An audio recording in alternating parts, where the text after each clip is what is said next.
एक गांव था जिसमें एक परिवार रहता था। परिवार में राजू, राजू की पत्नी रमा और उसका बेटा दिलदार सभी मिलजुल कर रहते थे। दिलदार बहुत निकम्मा और पढ़ाई में भी कमज़ोर था। सभी घर वाले उससे परेशान थे और उसकी बहुत चिंता करते थे। दोनों अपने बेटे के भविष्य को लेकर चिंतित थे और आपस में बातचीत करते हैं। अरे सुनो, मुझे तो हमारे बेटे की चिंता हो रही है। ना जाने उसका आगे क्या होगा। न तो वह पढ़ने लिखने में तेज है, न ही वह घर का कोई काम करता है। आप तो सारा दिन मेरे बेटे के पीछे पड़े रहते हैं। अभी वो बच्चा है, जब बड़ा होगा वो सब सीख जाएगा। अरे तुमसे तो बात करना ही बेकार है। तुम्हें तो अपने बेटे की गलती कभी दिखती ही नहीं है। मैं उसको कल से काम धंधे पे लगाऊंगा। इतना कहते ही राजू दिलदार को अपने पास बुलाता है और कहता है, अरे दिलदार बेटा, ना तो तुम पढ़ाई करते हो, ना ही कोई घर का काम करते हो। इसलिए मैंने फैसला किया है कि कल से मैं तुम्हें अपने साथ दुकान में ले जाऊंगा और तुम सारा दिन वहाँ मेरे साथ काम में हाथ बटाओगे। ठीक है पिताजी, मैं कल से आपके साथ चलता हूँ और वहाँ काम में हाथ बटाऊंगा। लेकिन वह अंदर से निराश था। अगले दिन राजू और उसका बेटा दिलदार दोनों घर से दुकान के लिए निकल पड़ते हैं। दिलदार के मन में काम करने के प्रति कोई उत्सुकता नहीं थी, लेकिन फिर भी वह अपने पिता के साथ बेमन से चल देता है। राजू अपने बेटे दिलदार को दुकान पर छोड़कर खुद घर की ओर चला जाता है। कई घंटे बीत जाने के बाद भी दुकान पर कोई ग्राहक नहीं आता है। अरे शाम होने चली है, अभी तक दुकान पर एक भी ग्राहक नहीं आया है। मेरा तो पहले ही दुकान पर आने का मन नहीं था, लेकिन पिताजी के कहने पर मैं दुकान पर तो आ गया। लेकिन अब तक यहाँ तो कोई भी नहीं आया है। थोड़ी देर सोच विचार करने के बाद वह दुकान छोड़कर चला जाता है। शाम होते ही राजू दिलदार को दुकान से लेने के लिए चला जाता है।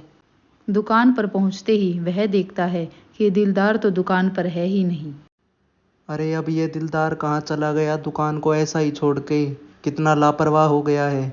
लगता है अपने दोस्तों के साथ खेलने चला गया है। राजू दिलदार को इधर उधर ढूंढने लग जाता है। थक हार कर वह घर आता है, यह सोचकर कि कहीं दिलदार घर पर ना आ गया हो।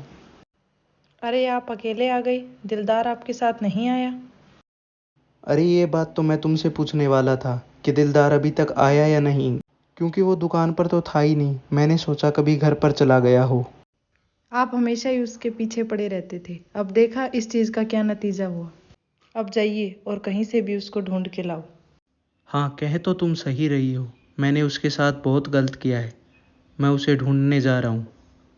एक तरफ तो उसके माता पिता बहुत चिंतित थे और दूसरी तरफ वह अपनी जान देने की कोशिश कर रहा था। यहाँ उसकी माता का रो रो कर बुरा हाल हो चुका था। जैसे ही वह पानी में अपनी जान देने के लिए कूदने वाला था, तभी उसे पीछे से आवाज़ सुनाई देती है, बचाओ बचाओ। अरे ये कैसी आवाज़ थी? चलो चलकर देखता हूँ। तभी वह आवाज़ का पीछा करते करते उसकी ओर आगे बढ़ता है। यह आवाज़ उसे घर के अंदर से आ रही थी और वह वहाँ जाता है। दिलदार अंदर जाता है और देखता है कि एक आदमी एक औरत को बड़ी बेरहमी से पीट रहा है। वह सोचता है कि अरे यह इस बेचारी औरत को क्यों मार रहा है, मुझे इसे रोकना चाहिए। अरे ओ चाचा, क्यों इस औरत को परेशान कर रहे हो? अरे ओ बच्चे, तू अपने काम से काम रख। अगर बीच में आया तो तुझे भी पीट दूंगा। तभी दिलदार को गुस्सा आ जाता है और वह मारकर उसे वहाँ से भगा देता है। आप ठीक तो है ना? वो आदमी आपको क्यों मार रहा था? और वह था कौन? अरे बेटा, वो गांव का सेठ था। मैंने उससे कुछ दिन पहले कुछ पैसे उधार लिए थे, वो वही लेने आया था।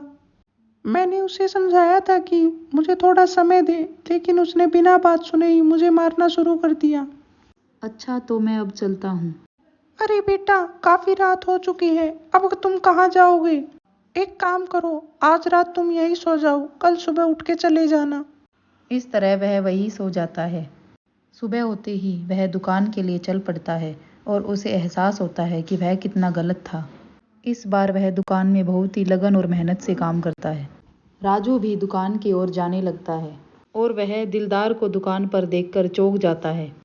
अरे दिलदार बेटा, तुम कहाँ चले गए थे? मैं और तुम्हारी माँ कितने परेशान हो गए थे। पिताजी मुझे माफ़ कर दो, मैंने यहाँ से भागकर बहुत बड़ी गलती कर दी, मुझसे भूल हो गई। अब से मैं सारा काम बहुत ही ईमानदारी और मेहनत से करूँगा। उसकी ये बातें सुनकर उसका पिता बहुत ही ज़्यादा खुश होता है। ठीक है बेटा, मैं घर पर जा रहा हूँ, तुम दुकान संभालो और मैं जाकर तुम्हारी माँ को भी बता दूंगा कि तुम मिल गए हो। धीरे धीरे दुकान पर ग्राहकों की भीड़ बढ़ती रहती है और उसका काम अच्छे से चल पड़ता है। दिलदार अपने घर पर गया और सोचने लगा, यदि उस दिन मैं नहीं भागता तो मेरे जीवन में इतना बड़ा बदलाव नहीं आता।